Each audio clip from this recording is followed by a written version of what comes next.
ಅಧಿಕಾರ ವಿಕೇಂದ್ರೀಕರಣದ ಬಗ್ಗೆ ಆಸಕ್ತಿ ಉಳ್ಳವರು ಅಂತ ಅಂದ್ಕೊಂಡಿದ್ದೀವಿ.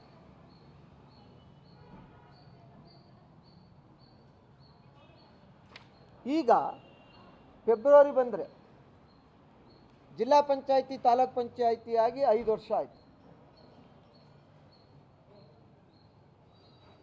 ನಗರ ಪಾಲಿಕೆಯಾಗಿ 2 ವರ್ಷ ಆಯಿತು.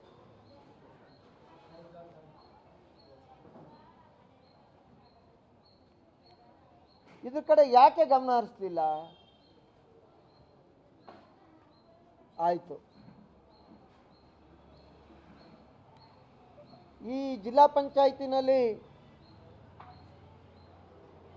15th ಫೈನಾನ್ಸ್ ಹಣ ಬರ್ತಿತ್ತಲ್ಲ,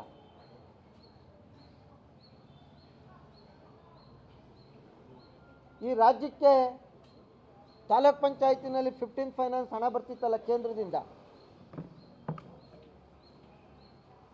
ರಾಜ್ಯಕ್ಕೆ ಸಾವಿರಾರು ಕೋಟಿ ಹಳ್ಳಿಗಳಿಗೆ ಡೆವಲಪ್ಮೆಂಟ್ಗೆ ಬರುವಂಥ ಹಣ ನಿಂತೋಗಿದೆಯಲ್ಲ,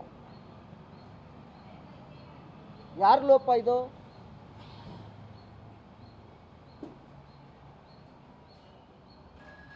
ಮೈಸೂರು ನಗರದಲ್ಲೇ ಸುಮಾರು 15th ಫೈನಾನ್ಸ್ನಲ್ಲಿ ವರ್ಷಕ್ಕೆ 75 ಕೋಟಿ ಬರ್ತಿತ್ತು. ಈಗ 2 ವರ್ಷದಿಂದ 150 ಕೋಟಿ ಬಂದಿಲ್ಲ.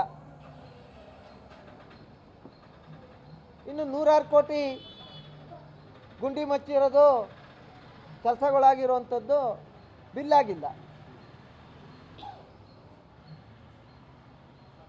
ಇದ್ರ ಕಡೆ ಯಾಕೆ ನೀವು ಗಮನ ಹರಿಸ್ತಾ ಇಲ್ಲ?